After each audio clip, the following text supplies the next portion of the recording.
All right. Yom HaShoah. We pay respect to the memory of 6 million lives lost and the incomparable strength of those who survived. May we honor their legacy by recommitting ourselves to the promise of never again and ensuring the light of their stories never fades. My name is Ramina Jaju-Friedrich. I'm the president of Seyfo Center, Arizona chapter. And this next presentation is sponsored by Seyfo Center, Arizona chapter, Assyrian American Cultural Organization, and Assyrian Student Association. The topic of this next panel is from 1915 to ISIS, Genocide, Massacres, and the Ongoing Struggle of the Assyrian People. The first speaker is Dr. Sabro Bengaro, who is an Assyrian scholar born in Nsibin, Turkey. He studied economics at the University of Gothenburg and holds master's degrees in human rights and genocide studies, as well as history from universities in London, Siena, Warsaw, and Massachusetts. He holds a Ph.D. in history from the University of Texas at Dallas, focusing on the role of Islam, jihad, and Kurdish participation in Assyrian genocide. Dr. Bengaro is the founder and director of Seyfo Center, also known as the Assyrian Genocide Research Center, and an active member of the International Association of Genocide Scholars. His topic is Max von Oppenheim in the context of Assyrian genocide.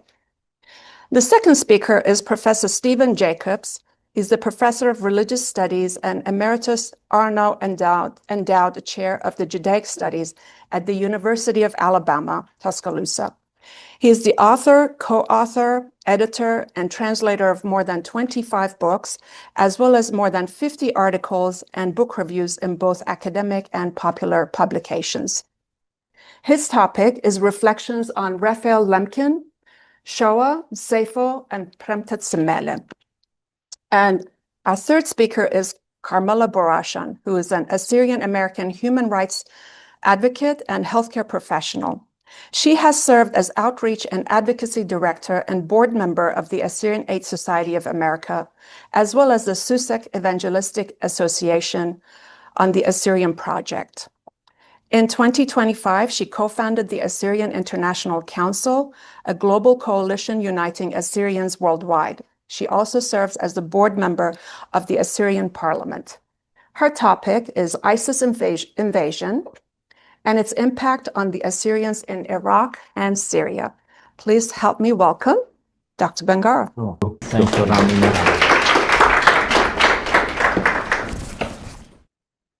I don't know any other university that organized Genocide Awareness Week.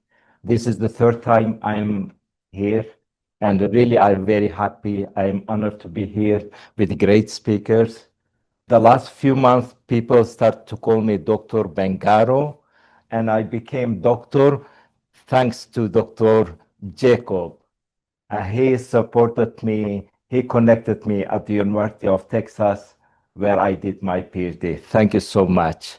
And I'm very happy also to be together with Carmela here and to speak about the Assyrian genocide.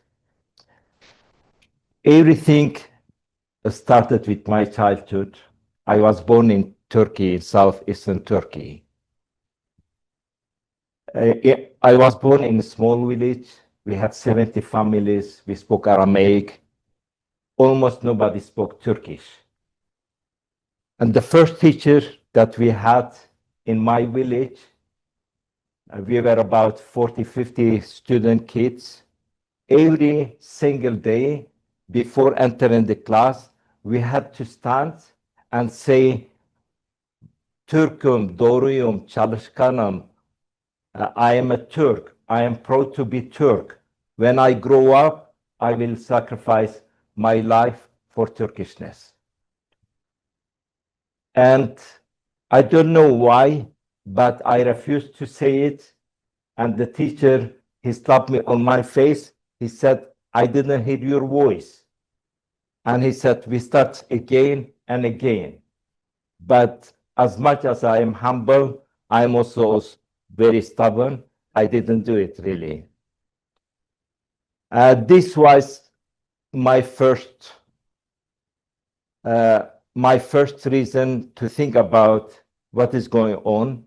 It was kind of Turkification policy after the genocide. The second reason that I started with the genocide and speak about the Assyrian genocide, again, started with my teacher and his wife. After a year, they convinced my father to take me to their place named Adapazarı, close to Istanbul, Constantinople. And they told my father, if we take Sabro, stay 1 year at our place, he will learn Turkish. And my father's name was Shamun, was typically Assyrian name. When he did his military service, he get a lot of trouble at military service. They could see that he was infidel, not Muslim. I went with my teacher and his wife to Adapazarı. At that time, it took 2 days bus driving. When we arrived to Adapazarı, a name called Kaynarca, a small town, there were 70 people, almost 70 people. They were waiting for me. I was 8, 9 years old, and I didn't understand why these people, they came to see me. And all of them, they heard infidel Sabro will come to their town. I was infidel at their town for 1 year. And I learned a lot. They were super nice people. They used to call their animals infidels and the Christians. So I was, in their eyes, Christian infidel. Elderly people used to take my hand and they were telling me, let's go, we will show you where your grandparents they are. I used to tell them, no, my grandparents live far away in Nsibin. They said, no, they live here. And they were taking me to cemetery, showing me some bones. I couldn't understand. They insisted that those people, they were my ancestors, my grandparents. And as a child, I couldn't ask anybody else. After a year, I went back to my village with better Turkish. But the question was in my mind, why these people insisted that my parents were there. After a while, I moved to Istanbul to study there. I get more knowledge about history. I found out at that time, 1915, there were many Armenians living in Kaynarca. All of them, they were killed because they were Armenians, because they were Christians. And these people, they didn't distinguish between Armenian and Assyrian. Whether Armenian, Greeks, Assyrian, I was infidel. This was, but there are many other reasons also that I start to work for the Assyrian genocide.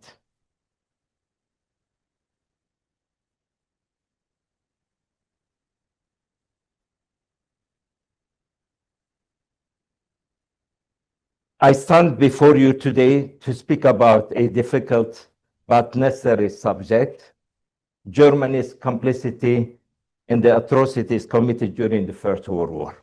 1. The mass violence carried out against Assyrians, Armenians, and Greeks remains denied or minimized by those responsible. This denial is not just a matter of history, it is an ongoing injustice. When the truth is suppressed, wounds do not heal, they deepen. They are passed from one generation to next. And so we must ask, how can any nation truly move forward if it refuses to confront its past with honesty and accountability?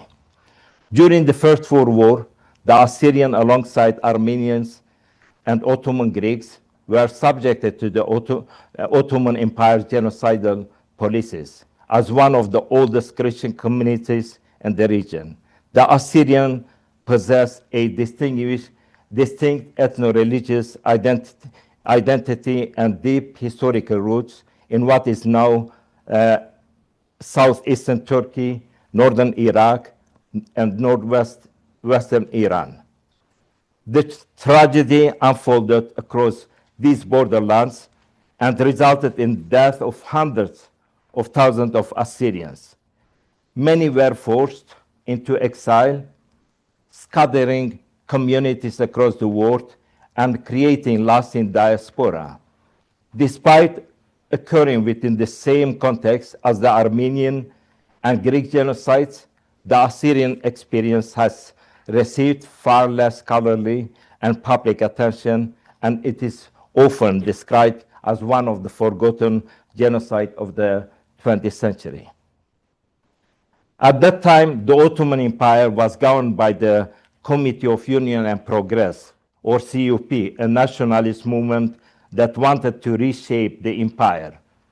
Its leaders aimed to create a more unified and homogeneous state. In this vision, Christian minorities, including Assyrians, were increasingly seen as threats. A key turning point came in November 1914, when the Ottoman leaders declared a jihad, or holy war, against the allied powers, Britain, France, and Russia. While this was framed as a duty, it also had a strong political undertones.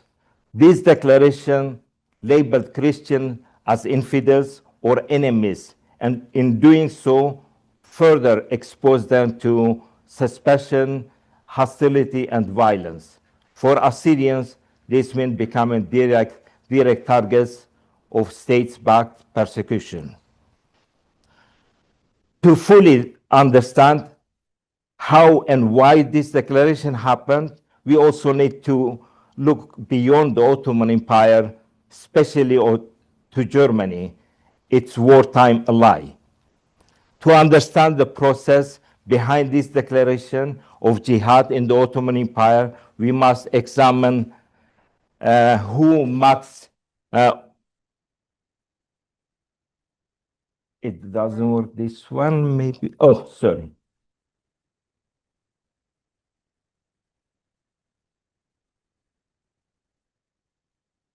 Yeah, thank you. We must examine who Max von Oppenheim was and the role he played during this period. Max von Oppenheim was a German diplomat, Orientalist, archaeologist, and strategist. He was son of Albert von Oppenheim in Cologne, a Cologne banker from a prominent family of Jewish origin. His father converted to Catholicism before marrying Paula Engels, who came from a Catholic family. Although Oppenheim's early application to the foreign ministry were rejected because of his background, he was ultimately accepted in 1895 due to the Germans' need for expertise in Egypt and the Islamic world. He served as a diplomat in Cairo from 1896 to 1909 during a decisive phase of Germany's Eastern policy. Due to his close engagement with Muslim communities and his practice of wearing local dress in Cairo and Istanbul, Oppenheim became known as Abu Jihad. And Abu in Arabic means father, and he was a father of jihad, Abu Jihad, and German, Max von Oppenheim. Historian Wolfgang Schwanitz also refers to him as the German Abu Jihad, noting that he designed a 136 pages master plan in October 1914. However, Oppenheim was not the only German who associated with Islam. Kaiser Wilhelm II, who was the German emperor, visited Damascus in 1898, where he proclaimed himself to the protector of 300 million Muslims.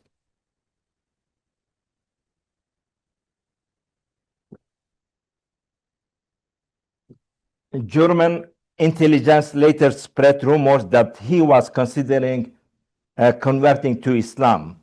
As a result, many Muslims in the Middle East came to believe his claim and began referring to him as Haji Wilhelm Muhammad. Yeah, he was Haji Wilhelm Muhammad for a period. When the First World War began, Oppenheim's deep knowledge of the Islamic world made him invaluable to German policymakers. In 1914, Oppenheim developed a plan suggesting that Germany could weaken its enemies by encouraging Muslim population living under British, France, and Russian rule to rise up in rebellion. His proposal became known as the Great Memorandum.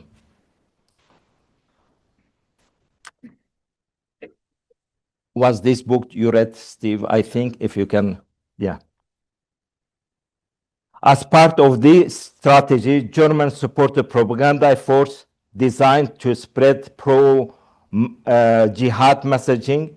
This led to the creation of an organization in Berlin called the Nachrichtenstelle for den Osten Intelligence Bureau for the East, a propaganda and intelligence unit based in Berlin.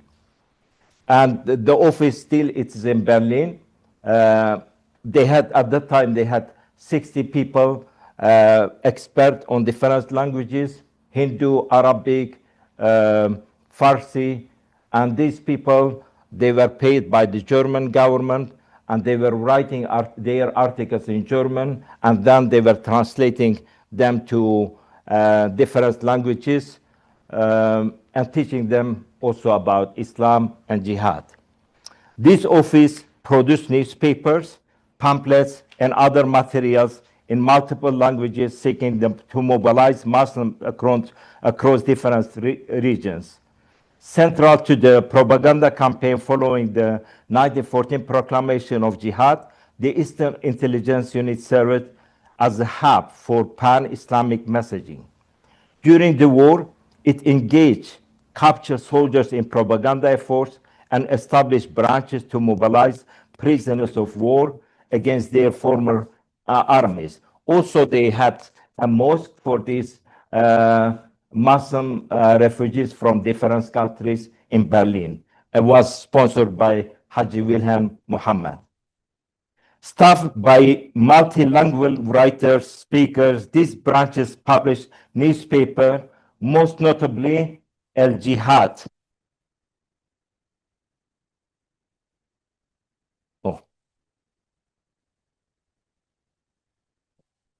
And El Jihad was published every 2 weeks, El Jihad magazine, every 2 weeks in Turkish, Farsi, Arabic, Hindu, and Russian. These articles were written in German and then translated to a broader distribution. The Ottoman Turkish leadership had a slightly different strategy or expectation of the jihad declaration.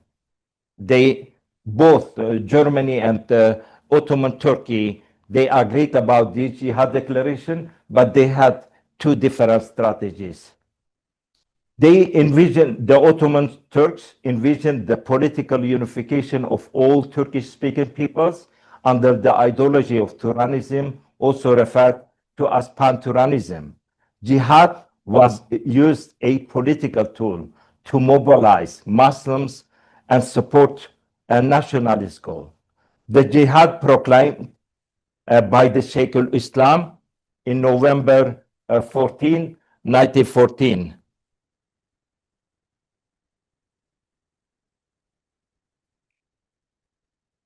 The highest theological authority in the Ottoman Empire. This jihad consisted of 5-part fatwa calling upon Muslims to fight the entente power, the United Kingdom, France, and Russia.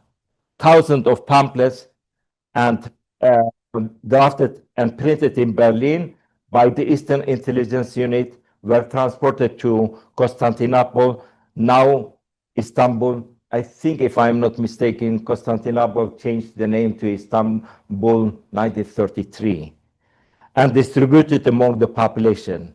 These pamphlets called on Muslims to raise up and fulfill their religious duty. Soon thereafter, similar materials were disseminated throughout Anatolia and other Ottoman territories.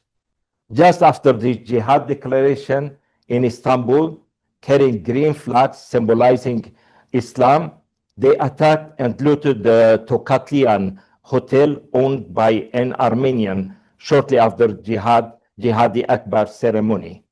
The attack foreshadowed the violence that would soon engulf Christian communities throughout all Anatolia. The Tokatlian hotel was not the only establishment affected during this period. Following the Ottoman Empire's entry into the World War I, a declaration of jihad was proclaimed and read in mosques all across Anatolia. This contributed to heightened tensions and outbreaks of violence against Christian communities alongside broader wartime dynamics, states, policies, and local conflicts.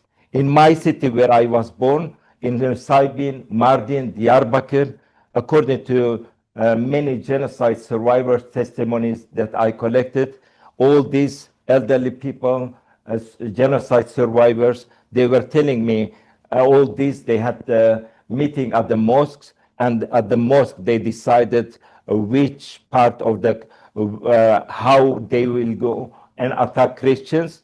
Kids, they under 4 years, they were taken by Muslims, Kurds, Turks, and the rest they were killed.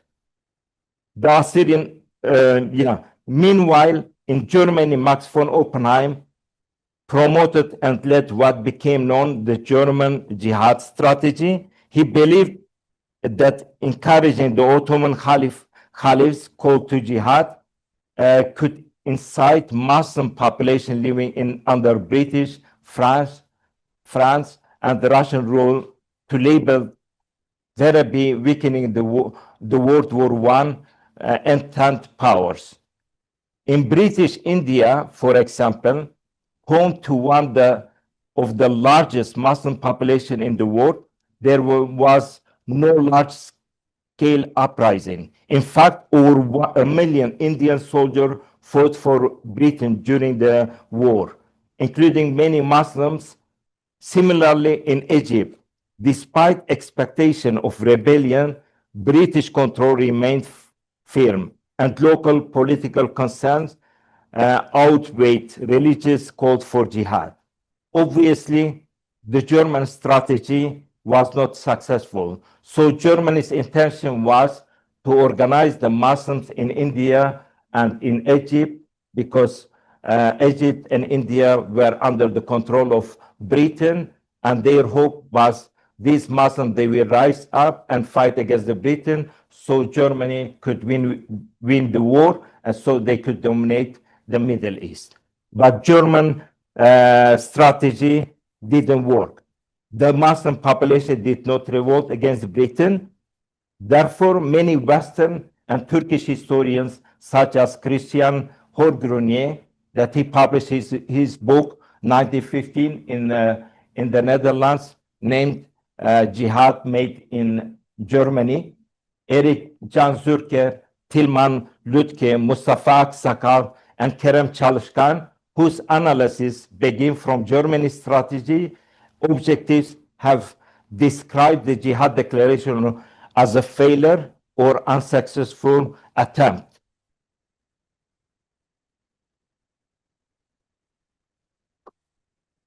So I think I was critical to their outcome, because these Western scholars analyze jihad only from Germany's perspective. When Jihad Declaration didn't serve Germany, they came to the conclusion jihad didn't work. But as scholar, as historian, to say hold the picture together, you need to see it from different perspective.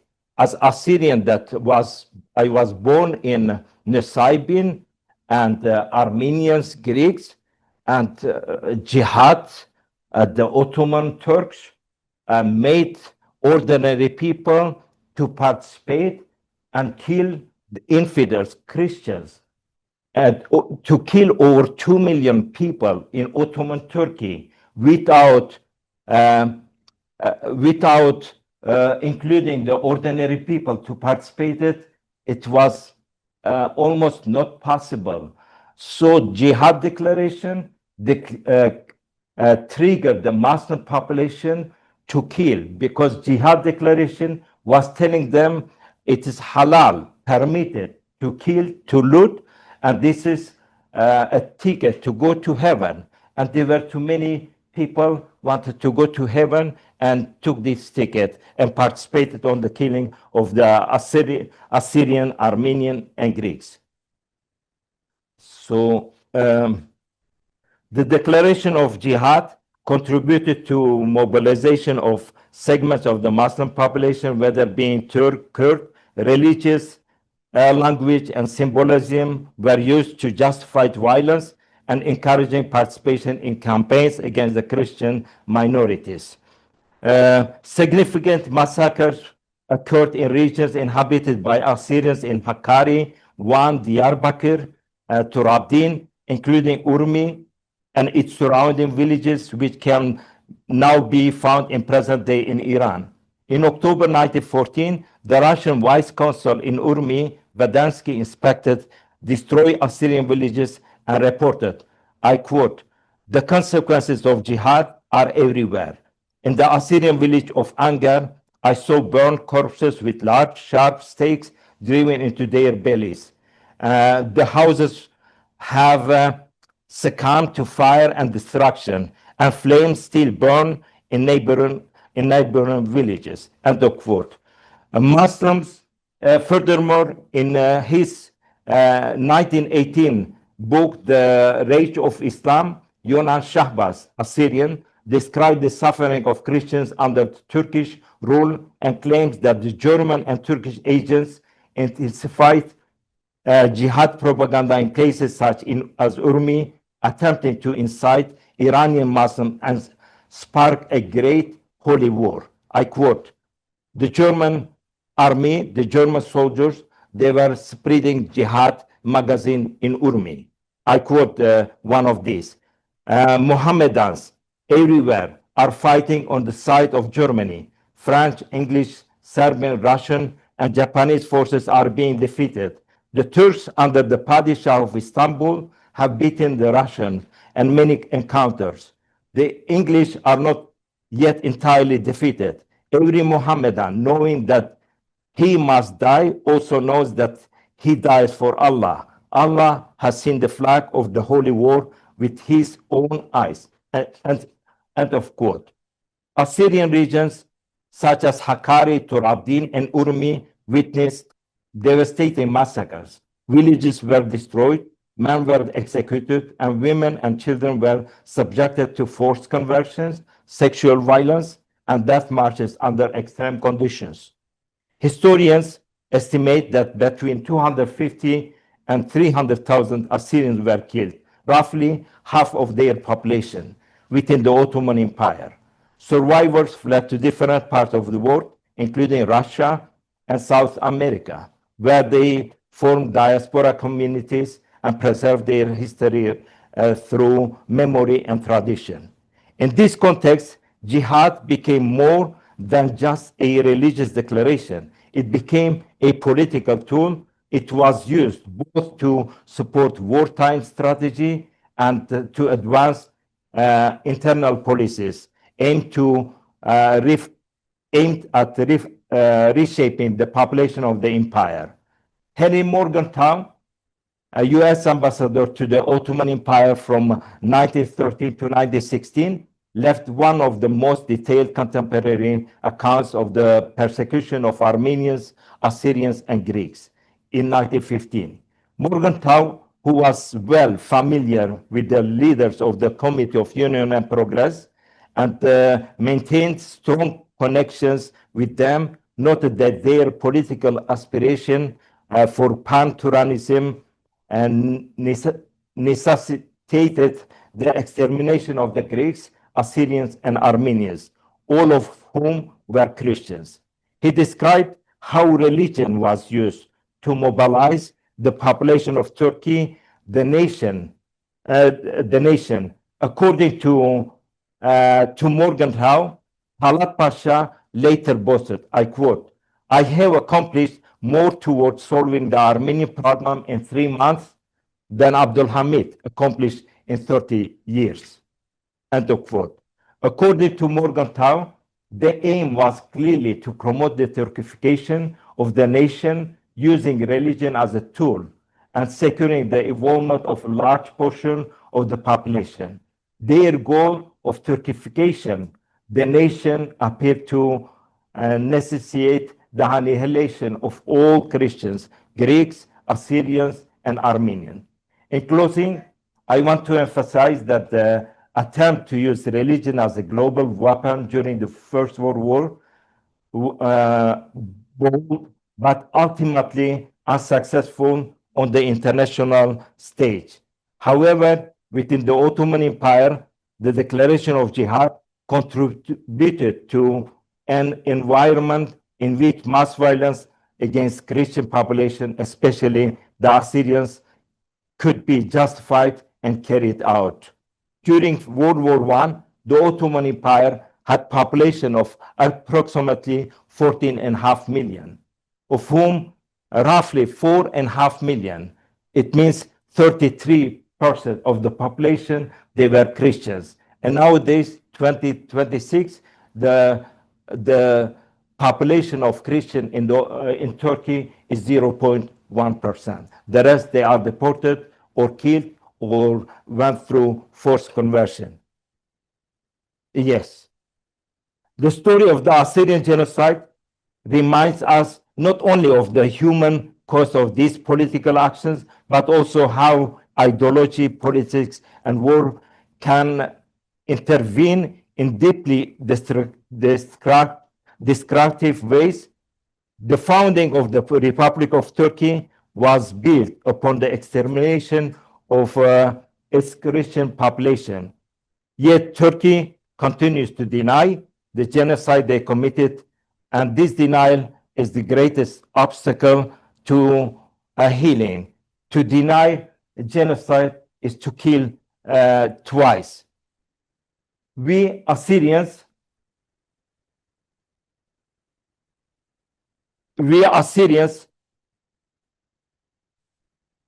okay, I have 1 minute more, yeah, okay. We Assyrians, we care no hatred, we hold no hostility, we bear no hostility in our hearts.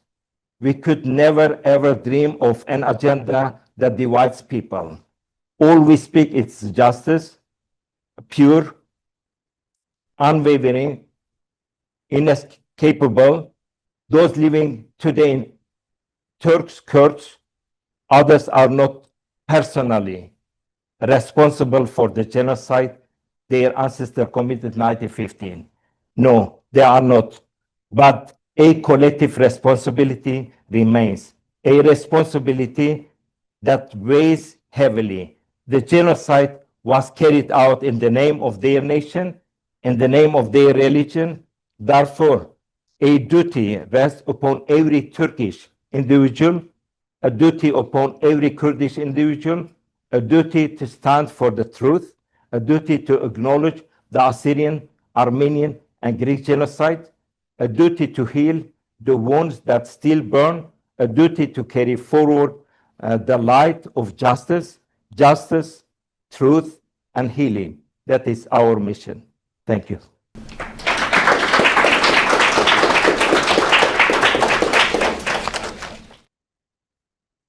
As the non-Assyrian on the panel, I want to assure you that it is okay. Last night at dinner, I became an honorary Assyrian.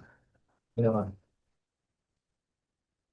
I want to begin with a quote from Omar El Akkad from his book, One day, everyone will have always been against this.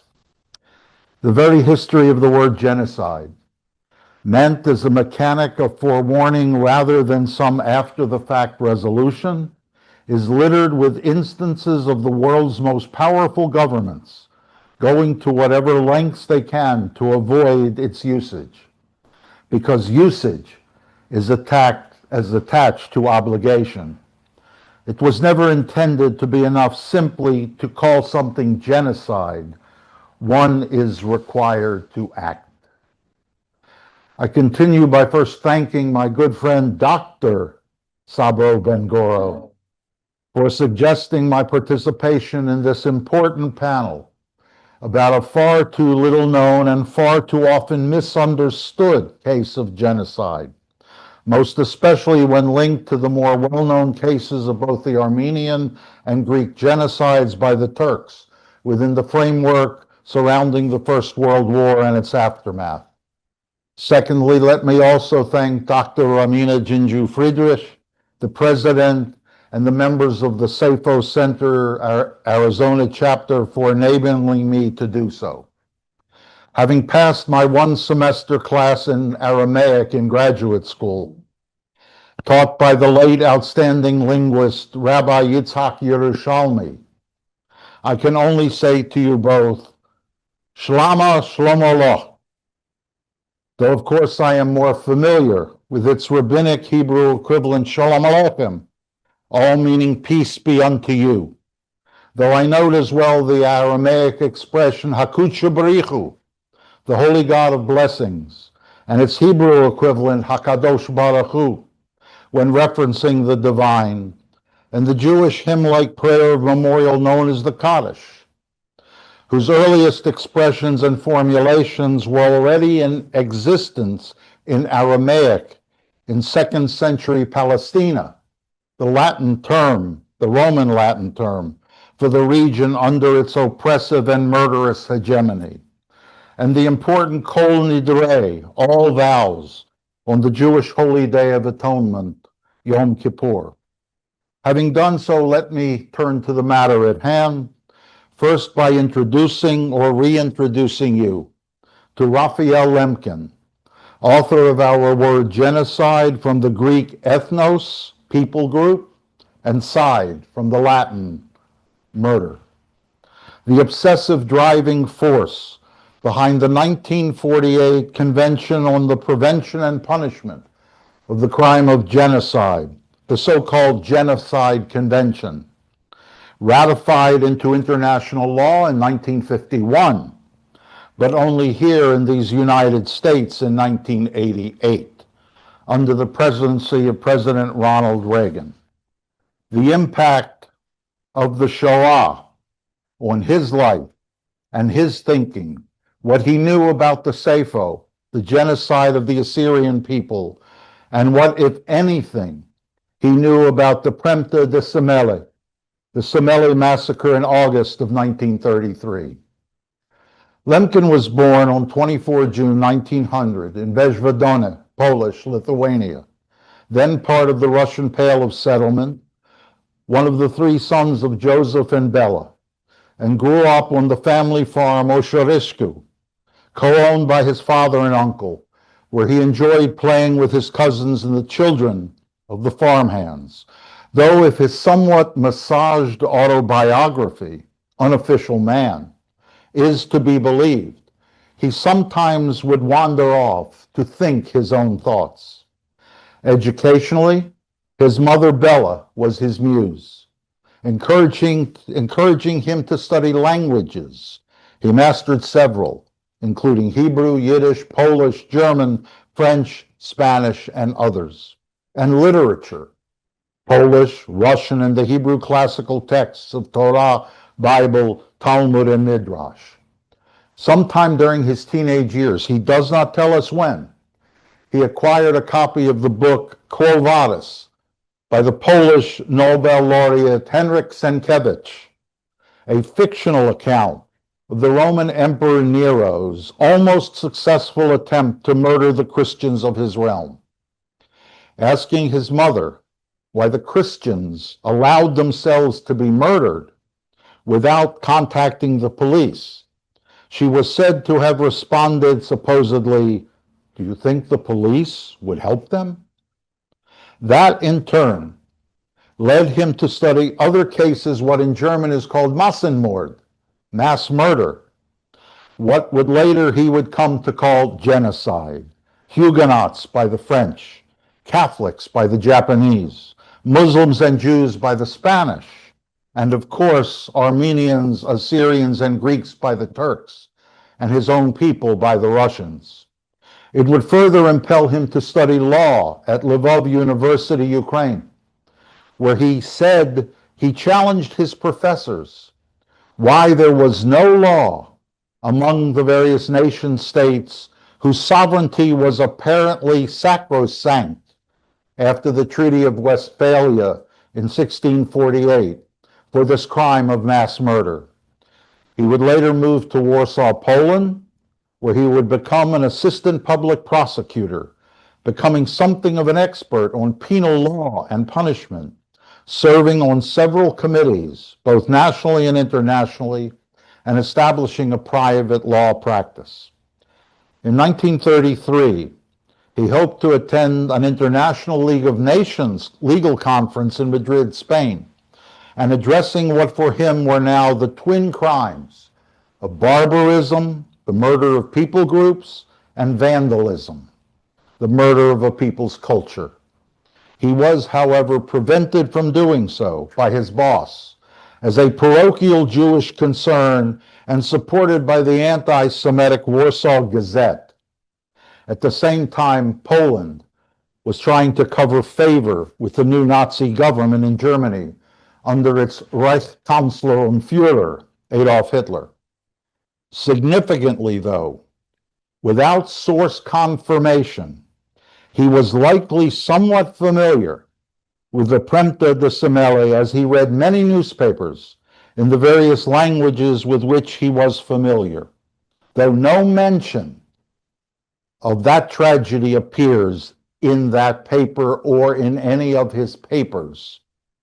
6 years later, 1 September 1939, Germany invaded Poland, and Lemkin would find himself briefly serving in the woefully outgunned and unmanned Polish army, visiting his family one last time before fleeing via Russia and Japan. After briefly a teaching stint in Switzerland, he would arrive in the United States in 1941 to teach law at Duke University in Durham, a position secured for him by an American friend and colleague. He would later go on to teach law at Yale University in Connecticut as well. Tragically, he would learn that 49 members of his family, including his beloved parents, had been murdered in the Shoah. Only his surviving brother Elias and his family would survive and make a new life for themselves in Canada. His youngest brother, Samuel, had died years earlier from tuberculosis. With America's entry into the Second World War on 8 December 1941, he would join the Bureau of Economic Warfare, moving to Washington, D.C., where he would contact then Vice President Henry Agard Wallace vis-a-vis his ongoing concern with the crimes of barbarism and vandalism. An increased awareness of Nazi criminality was becoming apparent. Wallace asked him to prepare a one-page memo to be presented to President Franklin Delano Roosevelt, which he did, but there is no evidence of it having been forwarded, received, or read. FDR's ostensible and overriding concern being ending the war rather than the plight of civilian victims. In 1944, Lemkin would publish his 644-page magnum opus, Axis Rule in Occupied Europe, Laws of Occupation, Analysis of Government, Proposals for Redress. One chapter, Chapter 9, only 16 pages long, was entitled Genocide. In it, he would address three issues: the definition of genocide, techniques of genocide, and recommendations for its prevention. That chapter would later come to serve as the foundational text for generations of scholars who would later usher in the academic discipline of genocide studies, and lawyers who would later call into being the International Criminal Tribunal for Rwanda, the International Criminal Tribunal for the former Yugoslavia, the International Criminal Court, as well as various nation states passing their own anti-genocide laws. Prescient perhaps, including much of his later writings, scarred perhaps by his 1933 experience, Lemkin was careful not to let the issues surrounding genocide be misinterpreted as a concern with the tragic fate of his own people, with which he was intimately familiar, but one of universal import and significance.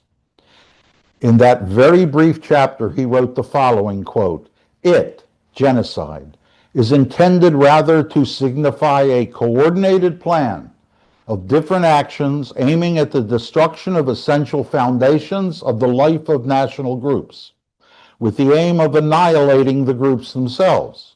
Genocide is directed against the national group as an entity, and the actions involved are directed against individuals, not in their individual capacity, but as members of the national group. Genocide has two phases. One, destruction of the national pattern of the oppressed group. The other, the imposition of the national pattern of the oppressor. He would also argue that genocide could be committed in both war and peace. At war's end, he would join the staff of the U.S. Associate Supreme Court Justice Robert H. Jackson, Chief Prosecutor at the International Military Tribunal in Nuremberg. As an advisor, Lemkin would try unsuccessfully to have the crime of genocide among the four indictments: conspiracy, crimes against peace, war crimes, and crimes against humanity. Though he was successful in having the word genocide 17 times placed in the multi-volume proceedings of this trial of the Nazi overlords, who wreaked death and destruction on so much of Western humanity, irreparable for far too many. Later, one presumes in late 1946, early 1947, Lemkin would return home to the U.S. and devote the decade-plus remainder of his life and all his energies towards the passage and later ratification of the Genocide Convention, involving others in his mission, haunting the halls of the United Nations in New York, and buttonholing anyone from ambassadors on down, urging their support and writing hundreds upon hundreds of letters to national leaders, non-state actors, clergy, entertainers, etc., and others, urging their support and endorsement. On 9 December 1948, the UN General Assembly meeting in Paris took up the debate, and 2 days later, its 22 members passed it. The next day, he would be admitted to the hospital suffering from exhaustion, or in his own words, genociditis, exhaustion from working on the Genocide Convention. On 28 August 1959, Lemkin died of a heart attack in the office of his publicist, Milton H. Blow, in New York City. Only 7 people attended his funeral at Riverside Church. Why there, I have yet been able to ascertain. He is buried at the Mount Hebron Cemetery in Queens, New York, with a simple stone gravestone. Raphael Lemkin, 1900 to 1959, father of the Genocide Convention. Related expenses borne by others, I assume, and largely forgotten by so many until the emergence of genocide studies, and now part and parcel of numerous works on genocide and a biographical fascination as well. In 2017, I was fortunate enough to publish Lemkin on Three Genocides, comparing his writings on the Armenian, Assyrian, and Greek genocides in George Sherinian's edited collection of conference papers, Genocide in the Ottoman Empire, Armenians, Assyrians, and Greeks, 1913 to 1923, and based on the 2 chapters of his incomplete 3-volume work, which I also published as Lemkin on Genocide. In that second section of that presentation, chapter pages 262 to 265, I wrote the following: not one, but 2 chapters addressing the Assyrians are included in my book, Lemkin on Genocide. Chapter 2, Assyrian Invasions, Volume 2, and Chapter 2, Assyrians in Iraq, Volume 3. The first borders on the condemnatory. Lemkin's reading of the Assyrian Empire is decidedly that they were culpable for genocide. In the second, his reading of the fate of the Assyrians in modern Iraq is that they were decidedly a genocidally victimized people. Further quoting directly from Lemkin's text, quote, "The history of Assyria is replete with cases of genocide. It could hardly be otherwise, since the country's economic needs were many, and its religion and religious practices not only demanded unceasing and increasing amounts of labor and material, but encouraged conquest for the conquest's sake. The kings, the gods, representative on earth, glorified in their victories and proudly listed for posterity the horrible record of their personal deeds." He continued in his reportage, documenting numerous cases of genocide, and then observes, quote, "What the Assyrians could have accomplished with their artistic talents, their scientific curiosity, their organizational ability, had they not directed themselves mainly to destruction, staggers the imagination." The central focus of the chapter for Lemkin, however, was the genocidal conflict between the Assyrian Empire and the Elamites. Thus, for Lemkin, Assyria was to take its place historically as one nation among many others in the ancient world for whom the practice of genocide was very much a raison d'etre of their own existence. In addressing the genocidal fate of the Assyrian Christian community in Iraq in the modern period, however, Lemkin concretizes the comment of Dominik Schaller and Jürgen Zimmerer, quote, "Perpetrators can become victims," as well as the more popular cliche, "Oh, how the mighty have fallen." Though unquestionably compassionate to the plight of 20th century Assyrians in Iraq, he notes that in the 1920s, quote, "the Assyrians were tactless with the Iraqis, addressing their complaints over the heads of local officials directly to the British High Commissioner, so that the Iraqis became increasingly unsympathetic toward the Assyrians," quote.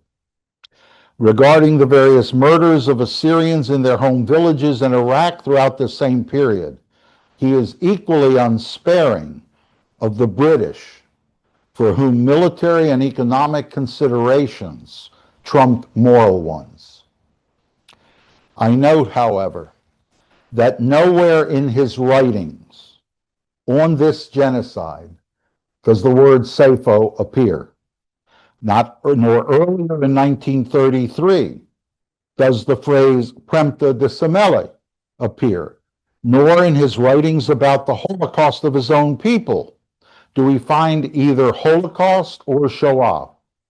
Such words and phrases will come later after his death in 1959, as the late Elie Wiesel is himself attributed as the popularizer of the word Holocaust in English and other Western languages, only now to be superseded by the Hebrew word Shoah, destruction, devastation, catastrophe, though earlier Yiddishists preferred the term Chorban, destruction, or cataclysm to describe the tragic fate of the Jews of Europe between 1938 and 1945. It is this word, however, genocide, which has entered our consciousness contemporarily and historically, and which now remains as Raphael Lemkin's enduring legacy to the civilizing and humanizing of humanity. Thank you.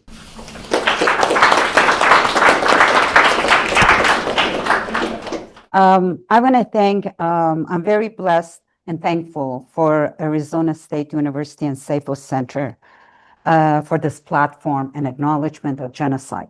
We talk about Assyrians. Who are Assyrians? Assyrians are ethnic people indigenous to Mesopotamia region, modern-day Iraq, southeast Turkey, northwest Iran, and northeast Syria. As you can see, their empire extended from west of Iran all the way to Israel and Egypt. Assyrians have witnessed more than 6,000 years of history with many accomplishments such as world's first empire. The Assyrian Empire fell in 612 BC, and they were among the first people to embrace Christianity and became the strongest evangelistic force. After the 7th century, they have faced multi-generational persecutions. 20th century main genocides occurred: 1915 Armenian, Assyrian, and Greek genocide, which Assyrians lost 70% of its population. 1933 Semele genocide. 2014 ISIS genocide.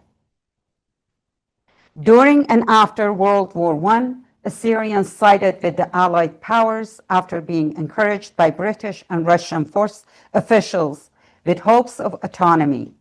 Ultimately, they reshaped the region without granting Assyrians a homeland, which contributed to persecution and displacement that culminated in the Semele massacre of 1933, in which thousands were killed and many more forced to flee. Between 2003 and fall of Saddam to 2014, rise of ISIS is often remembered by Assyrians as one of slow grinding displacement rather than sudden genocide, marked by lawlessness and sectarianism. After 2003, Iraq's new political system was built around Shia, Sunni, Kurdish power sharing. Assyrian Christians were subjected to systematic but low-level violence.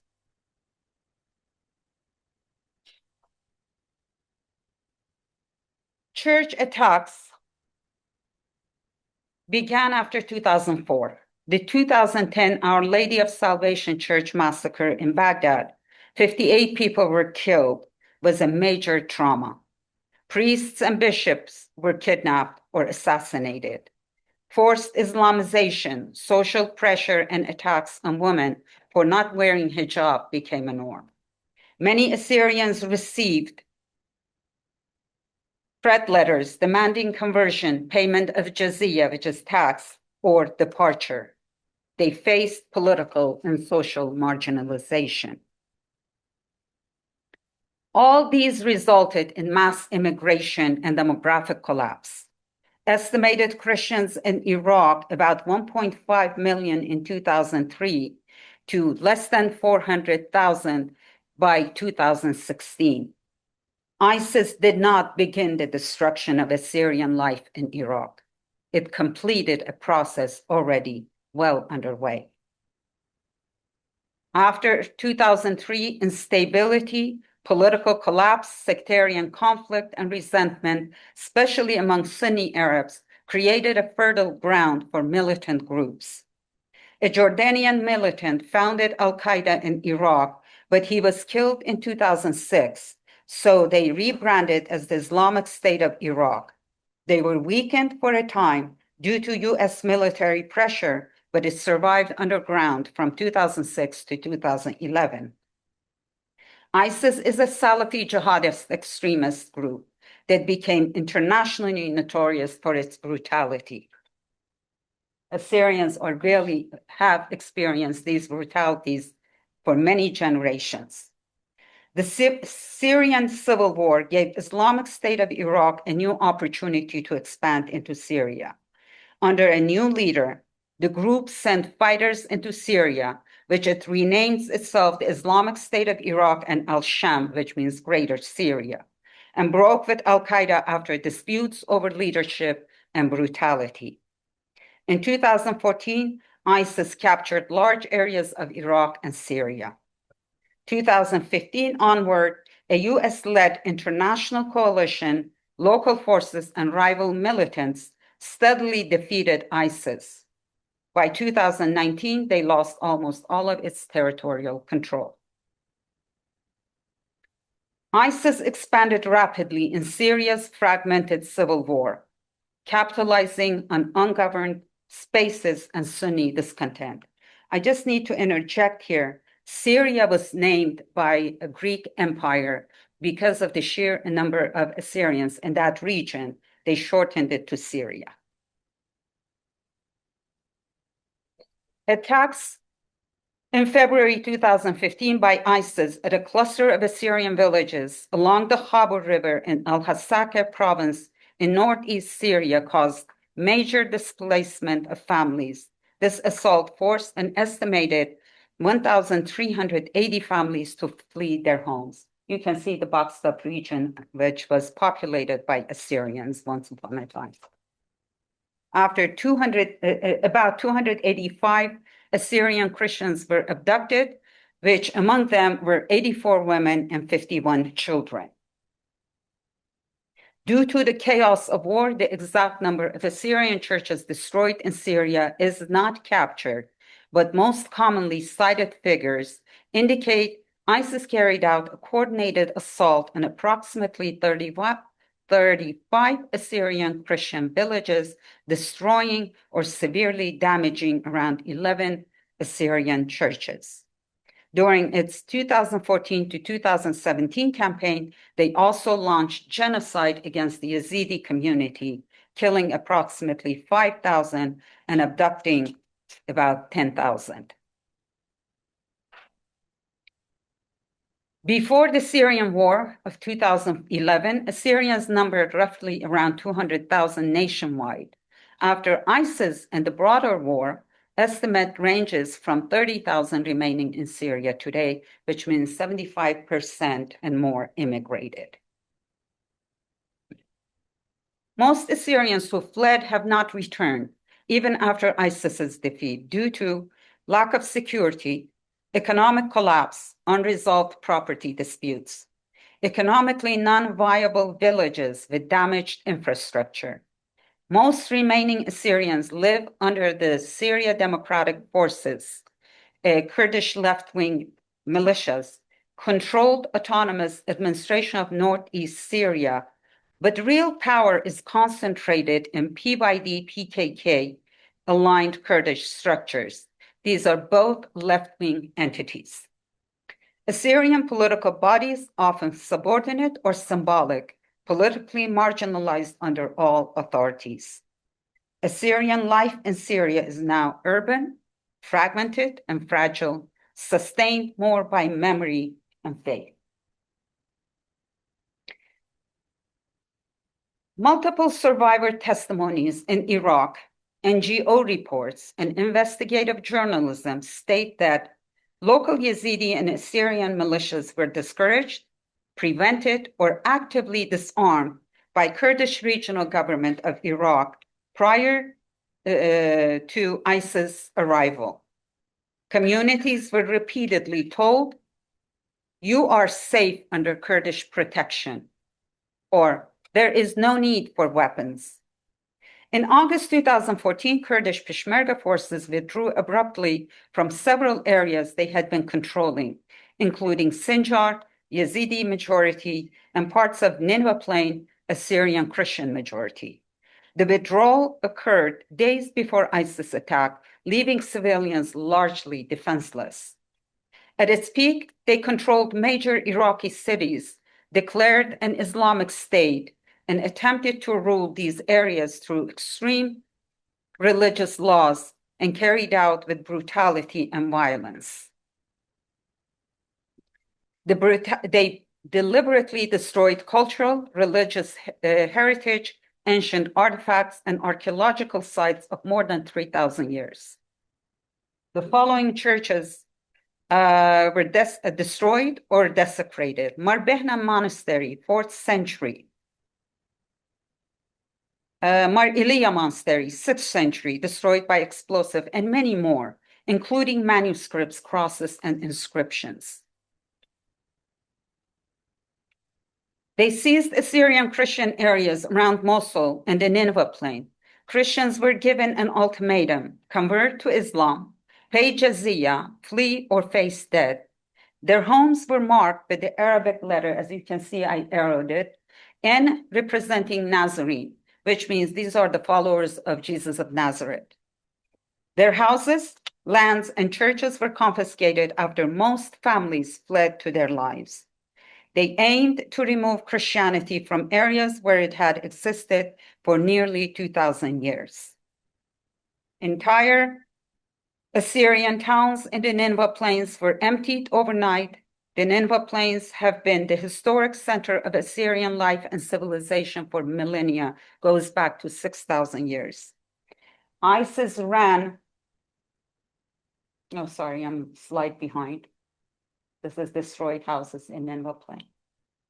ISIS ran organized systems of sexual slavery, especially targeting Yazidi women and girls. Victims were sold, traded, and abused as part of their ideology and funding systems. While sexual slavery mainly targeted Yazidis, some Assyrian women and girls were also abducted, threatened, and with forced marriage, and subjected them to physical and psychological abuse. For many Assyrians, post-ISIS Iraq has meant survival without restoration.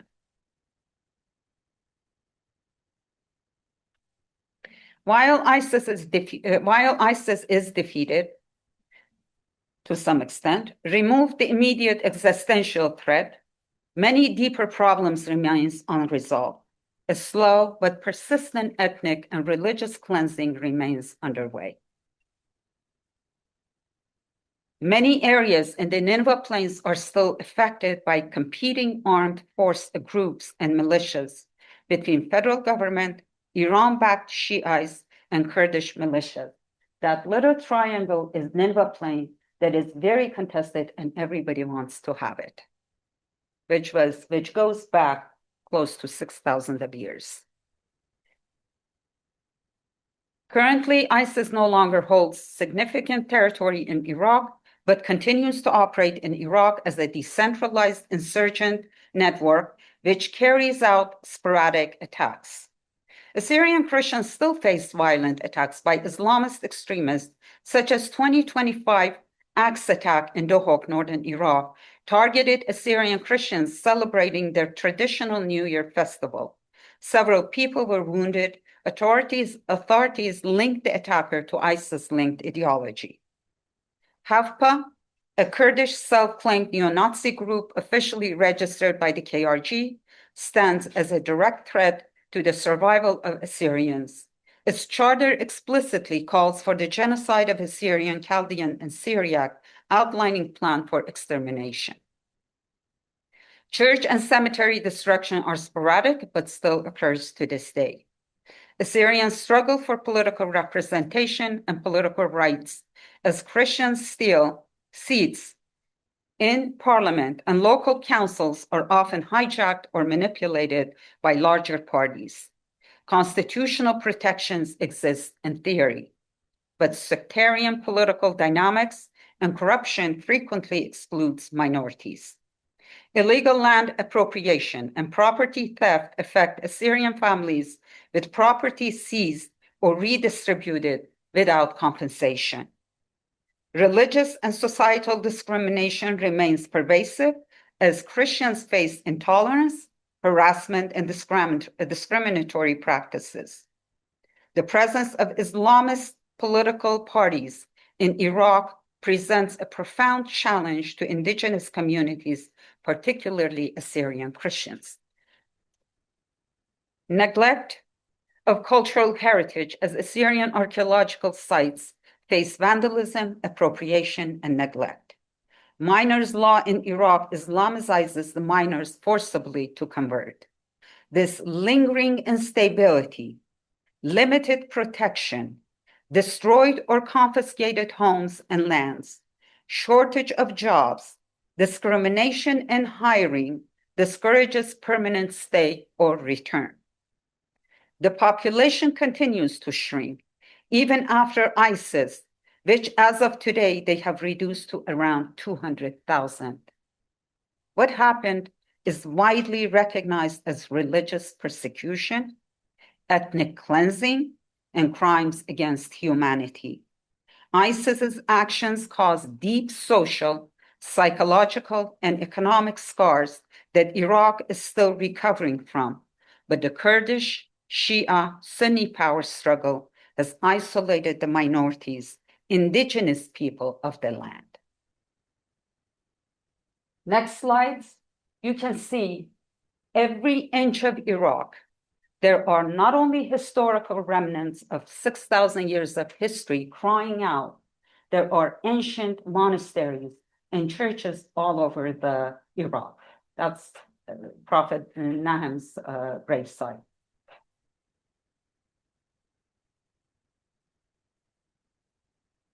Isaiah 19:23-24 says, "In that day there will be a highway from Egypt to Assyria. The Assyrians will go to Egypt, and Egyptian to Assyria. The Egyptians and Assyrians will worship together.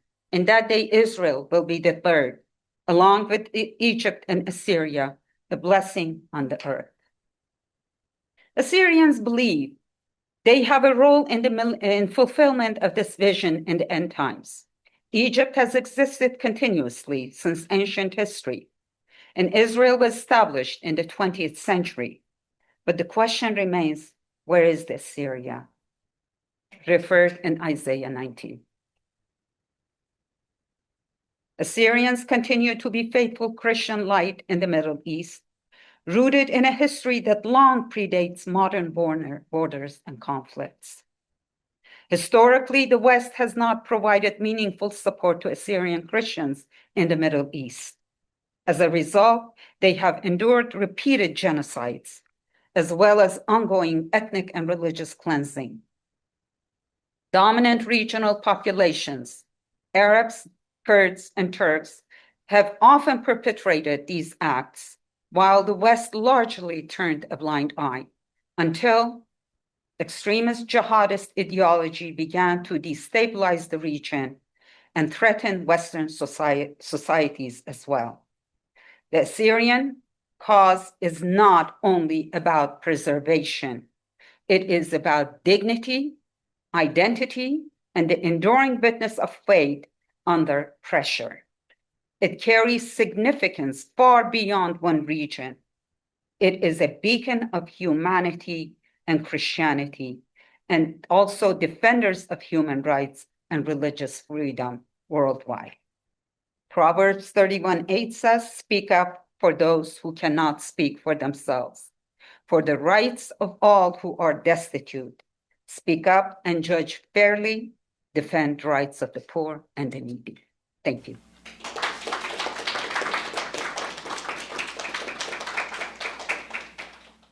I have a question for Carmela. Carmela, the Yazidi community have been affected as well, and yet I hear that it's the 90% of the Christians are the ones who are leaving. Yazidis are still living in Iraq. What is your take on that? Yazidis do leave as well, but most of the Yazidis are still in the campgrounds. They have not been rehabilitated. Unfortunately, Yazidis are not as politically active as Assyrians have been historically, but they are, right now, there are about 5 organizations, if I'm not mistaken. They just created a coalition. The problem is, if you don't mind me, take a little bit of time on this. When you are persecuted, the psychology of persecuted community, there is lack of trust among each other. And because Assyrians have faced multi-generational persecution with no mental healing, it has become very hard to pull the Assyrian community together, because everybody thinks that there is a way to survive or to hold on to something, to survive or help this nation to stand on its feet. And there is disagreement among them for that. And that is the nature of the lack of mental healing that we are still carrying to this generation. Yazidis faced similar persecutions. This was one of the worst persecutions that Yazidi faced, but we have been facing these for generations.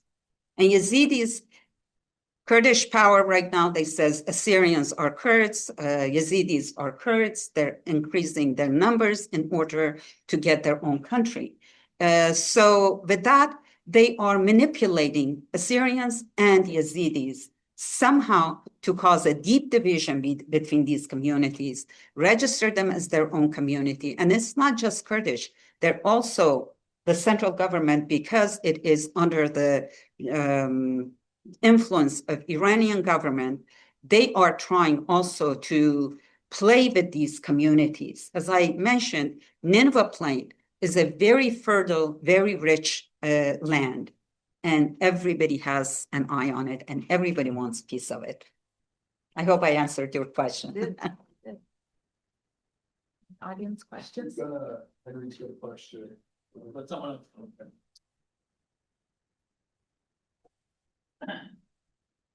So I don't know. I personally think it's kind of connected with what you were talking about, because a phenomenon that I've found really interesting, I'm sure Romina knows a bit about it, but within the Jewish community, there's a community that self-identifies as Kurdish Jews, but they're actually Assyrian. They speak Assyrian. That's the culture that they're descended from. And obviously, with Jewish religion.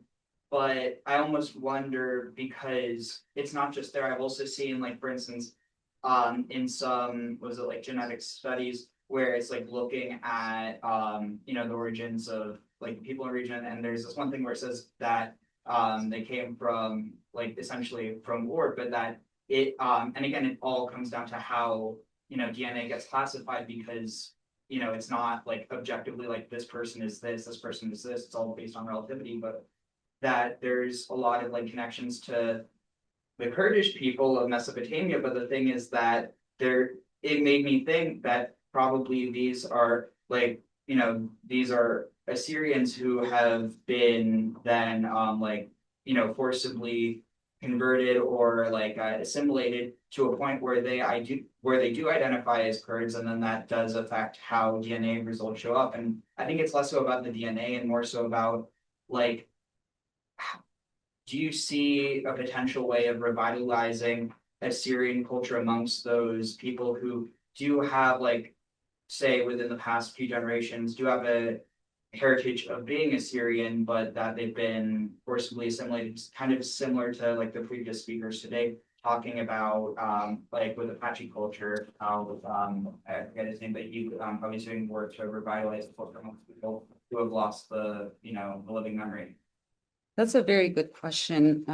Do you mind if I answer? All right, thank you.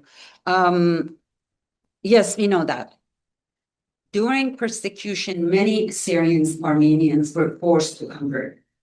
We know there is a section in the southern part of Iraq that they are all Assyrian originally. But now that this DNA testing has become, it is surfacing that, we are Assyrians, but we're practicing Islam. And they go back, they realize they're remnants of the genocides that were forcibly converted. Kurds are not indigenous people of the region. Kurds were tribal in the mountains of Zagros in Iran. I'm from Iran myself. And as we speak in Islam, it's okay to marry more than one wife, and each wife brings children, 5, 10 children. So they're populating. Assyrians, Persians, we have one marriage, few children. So with the birth rate or practices, their population is increasing and our population is decreasing. On top of it, we're being persecuted. So are we trying to revitalize? There is a gentleman in Israel, that he is trying very hard and he is working to do that, of course. And there are Assyrians in diaspora that are traveling to Israel to see how we can reconnect in that area. In Iraq, in Iran, and in Syria, it's extremely hard because I was talking to my colleagues in the Maslow's triangle. Assyrians have been pushed to the bottom of the barrel. They're basically surviving right now. Are we going to be able to pull ourselves? We're hoping, we're trying. We really are trying very hard. Assyrians they have a very high IQ, but because of the persecution and the mental healing, we still have a lot of issues to solve among ourselves in order to reach to the point that we can talk about our culture. Right now, we're trying to survive. Thank you so much. Got time for one more. I'll just throw out a question to each of you if there's time, and you can do whatever you want. There is no time. Okay. Okay. All right. So first, the new Dr. Bengaro, thinking of your presentation in conversation with Lenkas, and particularly about the use of religion, manipulation of religion by people. We know the CUP were not religious. They were not concerned with Islam at all. Yeah, some of them. Would you say that what you're describing, and I've read accounts of the Friday night, at the mosque, and then suddenly there's a massacre, that was a pattern that was repeated. Would you say that was driven by a kind of genuine religious commitment, or was it manipulated? So first question, and again, thinking of Lenka's fine presentation that gets us to think about those things. Rabbi Steve, always good to have you here. I have a question on the ancient Assyrian versus present Assyrian, setting aside the fact that it's very complicated to make connections that long between ethnic groups, if they're really identical. And this may be one where Lemkin gets it wrong, but it's not his fault. When some of the evidence is coming out around what we consider ancient genocides, is in many cases they were groups that were exaggerating the impact that they had in order to intimidate other groups. And I'm wondering, and pre-denial, that makes sense, right? You don't care about being labeled a genocide perpetrator. In fact, that's a good thing. Whereas by the time we get to the 20th century and what Assyrians have faced over the last 150 years, it's a very different kind of situation, and we see underreporting of genocide and denial and so forth. So I was wondering if that's fair or you would disagree. And then the final question, would it be possible to say, and I know you said that the Assyrian community remains fragmented politically, and there isn't maybe a unified voice, which, trust me, I get completely. It's characteristic of many groups that have gone through similar things. Would you say, it seemed like when you were talking about redress, what it would take for Assyrians to have a viable future, it's a state. And would you say that that's a unifying reparative theme, or not? Yeah, thank you for the question. As you may know, Germany was not a Muslim country and was Christian nation, but still they had an office to declare jihad.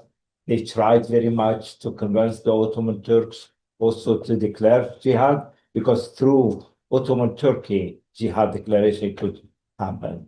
And also, as you may know, Talat Pasha, he made fun of all the religious groups.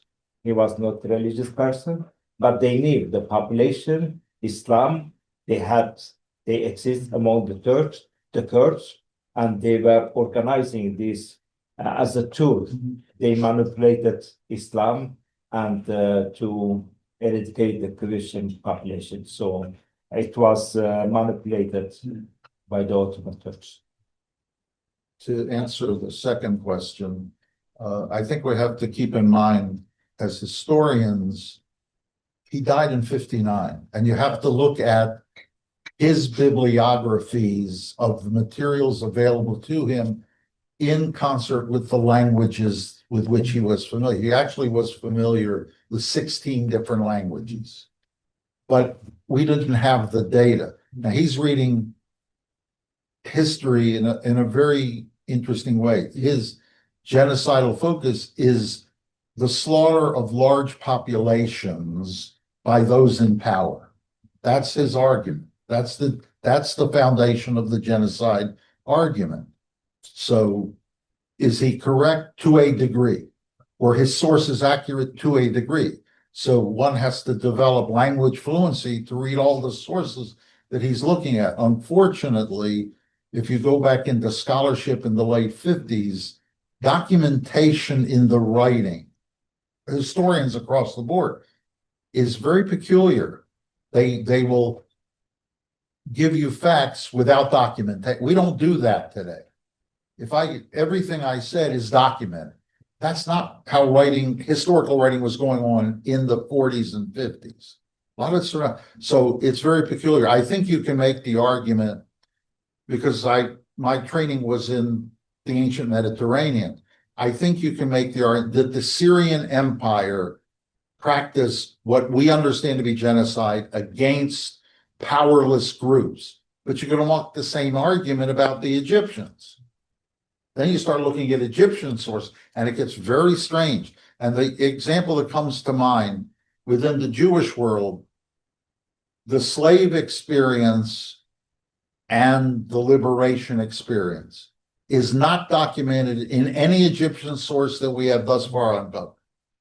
If it took place, relatively, it would have been a minor event, but the Egyptians don't even write about it.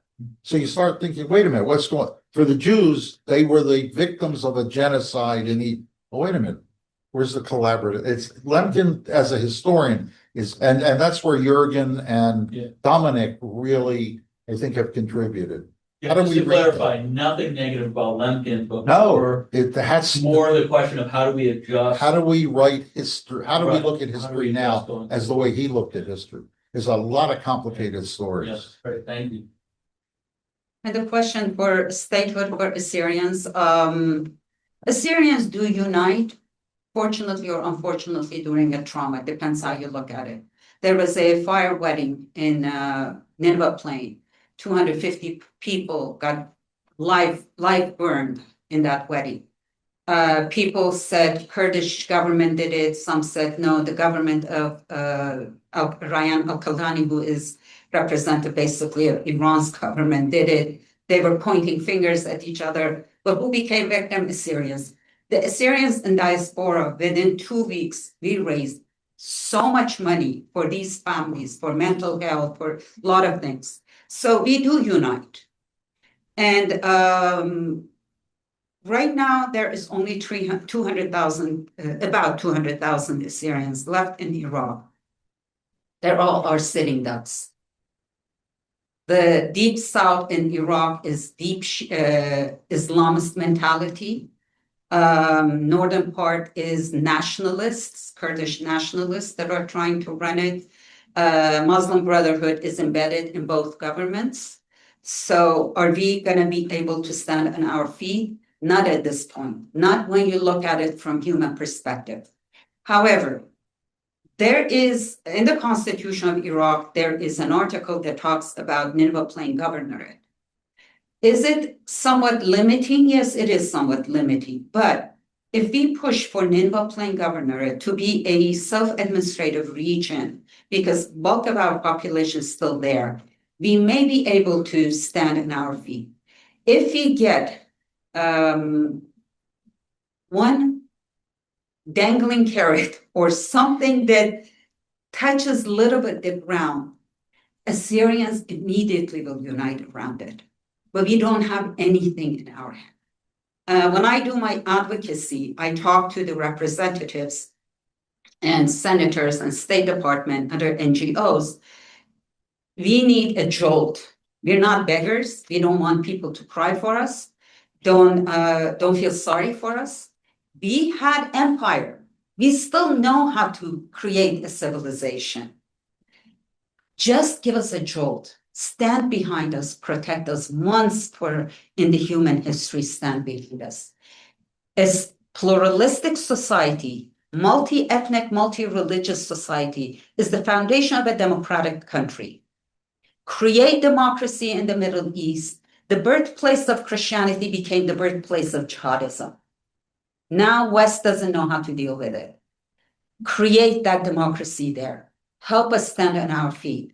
And you will know what democracy and human rights is, because the Syrians know how to do that.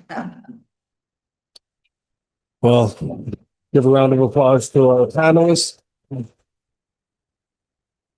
For the online audience, that's the end of day one. However, the in-person audience, from 6:30 to 7:30, we have the ASU School of Social Transformation, John P. Memorial Lecture, Is It Fascism Yet? By Jason Stanley, who's a very public-facing scholar. That will be at Armstrong Hall, and again, 6:30 to 7:30, and that is only in person and not online. So that concludes. It might be on ASU Live. It might be on ASU Live, yeah. Are we? Okay. Yeah, it's on ASU Live. There, we've got that then on lock. So, tomorrow we start at 9 a.m. and that'll be the beginning of day two. So, online audience, log in for then, and that's the end of day one, except for our co-sponsored lecture with Jason Stanley. Thank you.